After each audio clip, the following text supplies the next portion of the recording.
Well, hello everybody. Welcome back to G Bear's Off-Grid Ways, a homestead in the desert. Here we are on September 12th. Yeah, September 12th. Yeah, September 12th.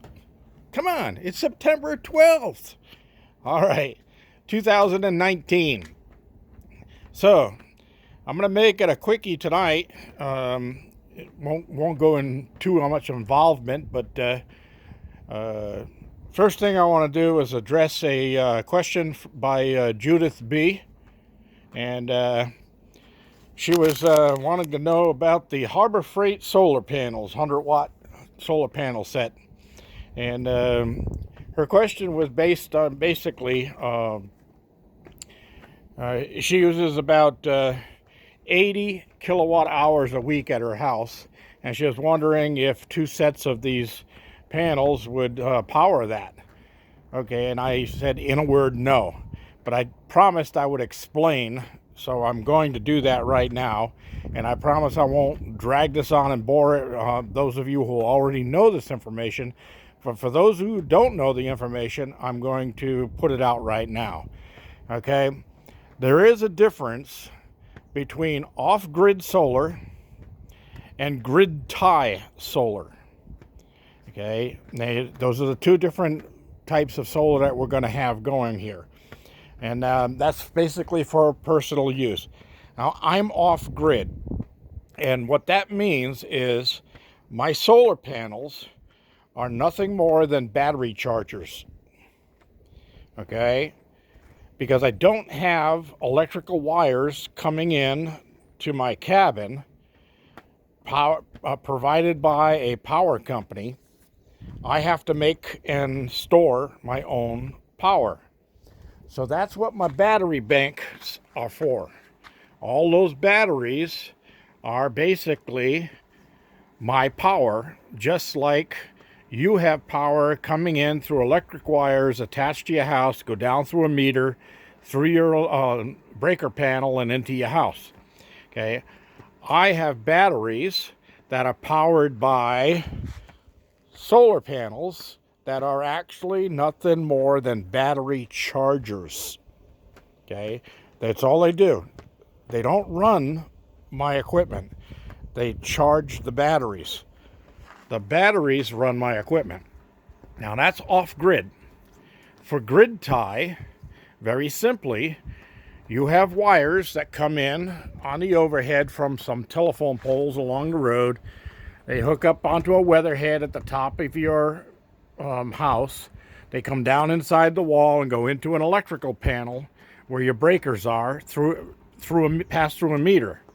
Now, when you put solar on a house that's tied to the grid, your solar panels are different.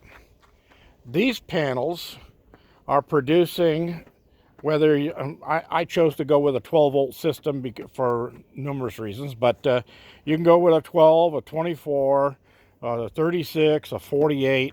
It goes in increments like that. So you can choose what voltage system you want to run, and each one has its advantages.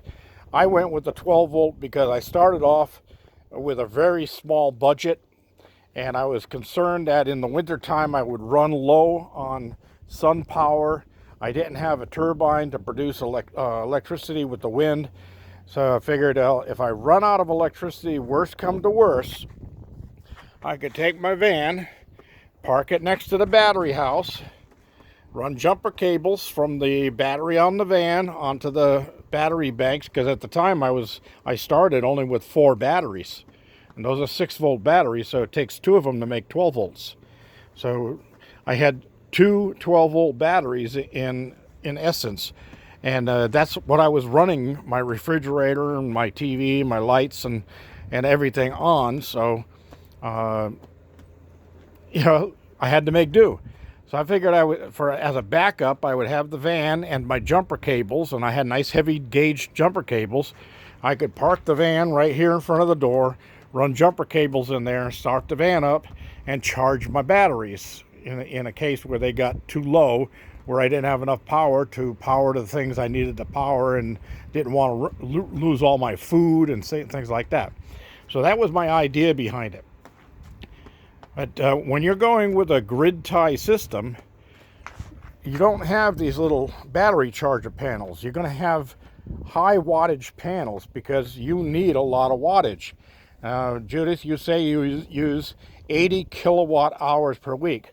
I don't know if you know or not, but kilowatt means 1,000 watts. And to put that in perspective, think about your light bulb in your table lamp sitting there next to your sofa in the living room. It's got a 60 watt bulb in it. Okay, that's only 60 watts. Now you're talking about 80 kilowatts, that's 80,000 watts. So divide 60 into 80,000, and that's how many light bulbs basically you're running in a week's time. So no, you can't power your whole house on something like this. This is for battery charging only. You would be going into the 300 plus wattage panels that have built-in inverters on them, and those are powered. They go through a shunt system that ties directly into your electric panel and puts power directly into your electric panel for your usage in the house. You're not storing any, and any of the excess feeds back through the wires. That's why Edison has the 2 wires coming in, and some places 3 wires coming in. It comes in through the positive wires and goes back out through the neutral wires. So it's alternating current. So it's going in and out all the time. Okay, this is DC. This is basically 2 wires, 1 positive, 1 negative. That's it. All right, so that's your big differences on that. Now, you would have to take 320 watts, divide that into 80,000, and that tells you how many panels you would need at 320 watt panels to run the power in your house that you're using right now. Okay, and then of course, a lot of the communities have put limitations on how many panels you can put on there. That's because the electric companies have to pay you back for the extra electricity that you're producing that they're getting for free, and they're selling to your neighbor. So they have to pay you for that. So they're not going to pay you what you pay for electricity, but they pay you something for it. And you'll see a credit on your bill when you've made more electricity than what you need to run your house. Now that's all well and fine, but one of those days when you don't have any sun, or you have a whole week of rainy weather, you're not producing anything, then your electric bill is going to go up and you won't see a zero electric bill anymore. And that's what everybody tries to go through, is for a zero electric bill. But you'll never see that because the electric companies always charge you a lease fee for the meter itself. Okay, they own the meter. So you're going to pay a lease on that meter. So you're always going to see 9 or 10 or 11 or 12, depending on what state you're in, what location you're in. You're always going to see a bill come in just for that meter. But you can pretty much eliminate all your other electric and get a credit. So that amount would be negated if you have extra electricity going in. And that's what a lot of communities are trying to stop. They don't want you to be able to put more panels on than the electricity. So they limit each house to the number of panels they can have depending on their usage by prior bills, okay? So if you're going to plan on putting solar on your house in certain communities, I would suggest that you waste electricity for about 6 months or so before you go in and decide to put that solar on your roof, so that you can put extra panels on and then go back to your normal use. And now you're producing a lot of extra electricity and getting a credit for it. Now, I didn't tell you to do that, did I? Oh, I shouldn't have done that. All right, anyway, I hope that clears it up for you as the difference between off-grid and grid tie, and DC panels as battery chargers compared to AC panels that have micro inverters built right onto them or into them, and that actually produce AC electricity directly to your electric panel. All right. And a simple explanation of that is the difference between AC and DC is the difference between your flashlight and your porch light. Your porch light, you flip a switch on, that's powered by your panel and the electricity that's coming into your house.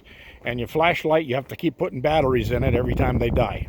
All right, that's the difference. I hope that clears it up for you, Judith. Let me know if you need any more information on there. I'll be glad to try to provide whatever I can for you. And I hope that clears it up for a lot of other people who might be thinking about solar out there.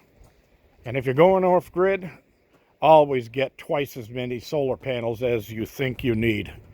It doesn't hurt to have a better battery charger. And then your batteries, same thing. If you think you're only going to need 10 batteries, get 20, get 30. More electricity is always better, and you can run extra things without running the power down. And there is a way of figuring out exactly how many batteries and panels you would need. We can go into that in another episode if necessary, but I already did cover that at one point by telling people you got to total up all of your electrical needs, so everything that you use a kilowatt meter and plug each item into it and read how many watts that each item is that you run in your house.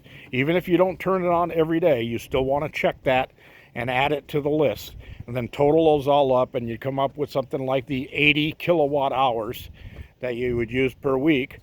And that's what you would base your off-grid solar system on, your battery banks and your electrical panels and wind turbines.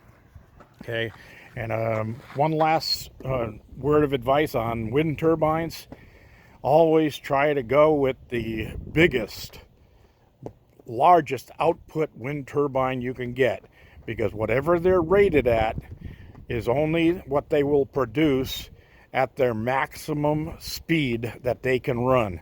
So if it says that it runs at 90 miles an hour and produces 1,685 watts, you will only see 1,685 watts when you got 90 mile an hour winds.